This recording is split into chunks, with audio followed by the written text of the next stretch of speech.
What's going on, man? Congratulations on the win. That was pretty great highlight right there. Thank you. Yeah, it felt great, man. I'm excited. Hope I get that 50K.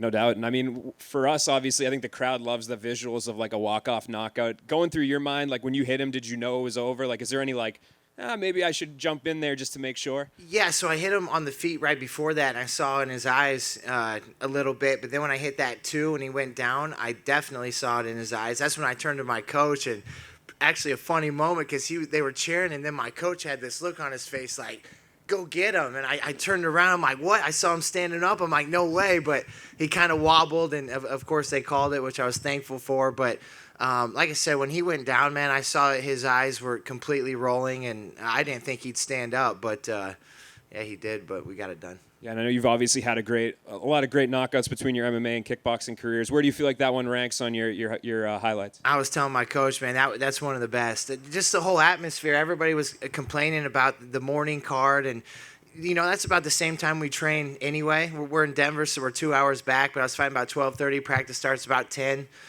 So that didn't bother me. And the crowd was on fire this morning. The fight before me, I was like, man, there's quite a bit of people there. And then my opponent walked out first, and he had an awesome walkout song, and it was firing me up, and then the crowd was getting fired up, and I was like, damn, this is going to be fun. And he was a great dance partner, man. I told him in the ring after, I could feel his energy. He had a little smirk. I had a little smirk. I'm like, all right, man, we're going to do this, and we did it. We were sitting back here, so we couldn't really hear the walkout songs. But was it something you knew, or was it just something in the moment? No, I didn't know, but it was something by the Who. I know now, and I'm gonna jam that for sure before practice. Oh, it's on the playlist, no doubt. But it was perfect. I think it was fitting for him. The crowd loved it, and I was back there. I was getting it. And then, of course, my walkout song I absolutely love, and it gets people fired up. So. Yeah, it was just good vibes all morning, all morning, and in the fight as well. Yeah, the coffee's flowing. I'm sure there was some alcohol flowing out there as well. The crowd was into it. For you, number 15 right now, you beat a tough guy. I know he doesn't have a ranking next to his name, but he's done really solidly so far. So I guess where do you feel like that throws you? Do you get like a top 10 guy next? I think so, man. I hope so. They had offered a couple guys ranked higher than me for June. I wasn't quite ready with some injuries that I had, I was dealing with before in my last fight, and but they had offered Jung, and I knew it was going to be a tough test. I knew he was solid, had that long unbeaten streak, and very worthy, and I just put it in my mind I had to defend my spot.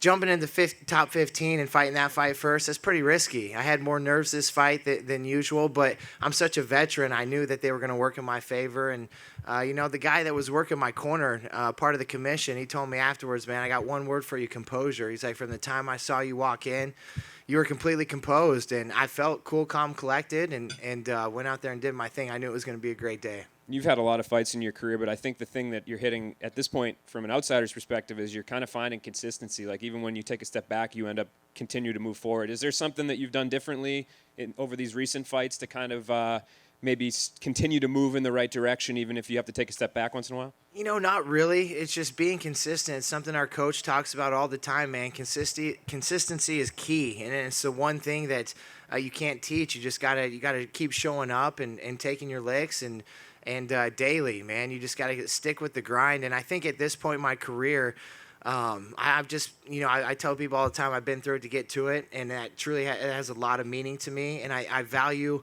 this spot where I'm at right now more than maybe a younger guy would. I got in here early, got cut, I was released, and continued fighting. And it just means a lot to me, man, where I stand and how I work daily.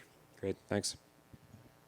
Dustin, right here. Do you kind of feel, right here, Jim Grieshaber, MMA Weekly, it almost feels like destiny. I mean, just all the time that you spent, and you take the long route, and you're here, then you're gone, and you take the kickboxing, and you just said you're appreciating it more now, but that whole route, it just doesn't, it seems like destiny that you're here right now, and you're making this run right now, and it was meant to be in this time.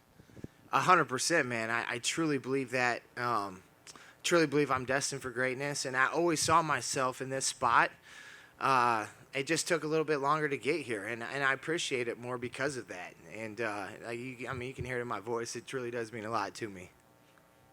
And we talked a lot about you being an athlete and all the experience you have in all the different sports. Do you feel like physically you're peaking right now in your prime? Yeah, absolutely. I think I'm in my prime right now, and I've just stuck with it, stuck to the grind, and I've never, I took a little bit of time off in 2018. I actually thought I was done. I thought I was going to be done fighting. I broke my arm twice, and just got back after it. Got back in helping some teammates, and my coach got me back in, and we had some good talks, and yeah, man, I've just stuck with it, and everything that's unfolding right now is exactly what I pictured, 10 years ago. I just didn't know it was going to take 10 years.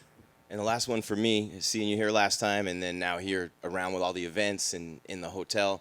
You're just smiling. You're loose. You're just there's no tension. It doesn't look like any pressure. It just seems like you're really just having a lot of fun. Yeah, I'm having a lot of fun and just enjoying the moment. And yeah, that's why it was weird because I was so nervous this fight. And I don't know if I don't do a good job of showing it. People probably didn't think that, but deep down every night, just having dreams, having visions of losing, people, saying, "Oh, good fight," and me telling them, "Man, it wasn't a good fight. I know I'm better than that." But I knew deep down, I knew those nerves were going to play in my favor. Like I said, I'm a veteran. I've been here. I knew I was going to be super sharp. I really felt it. I felt cool, calm, collected in the back. I can't say that enough, man. I just felt really calm. I just knew something good was going to happen. And it was just so fun. I can't say it enough, dancing with that guy. From his walkout to staring at him in the octagon, he had that little smile. I had the smile. I just knew it was going to be fun. And it was a lot of fun. Sure and the crowd helped too, man. The crowd was on fire this morning. I loved it. Thank you, man. Congratulations. Thank you. Good. Cool. Hey, Dustin, Mike from 77 WABC. Quick question for you. So you trained for this for, let's say, a few months here, cut weight. You win the fight now. What's the first thing you do when you go home? So actually next week I got a little guys golf trip planned, going to the Lake of the Ozarks. A big time golfer, my coach and I, and a couple coaches and I, we play once, twice a week. And yeah, I got a trip next week. I'm going to go play some golf and hang out. And then a follow-up from that. So what's your go-to cheat meal now after you've been cutting for a few months? Obviously, you're probably looking for some good food here. You got a cheat meal you go to now? Yeah, I love Italian. I love pizza. I've got some pizza from last night at this Italian spot that I would have dominated. But, I knew I had the fight today. I couldn't get after, but I can't wait to get back there and chow down. Enjoy it, man. Thank you. Thank you, bro.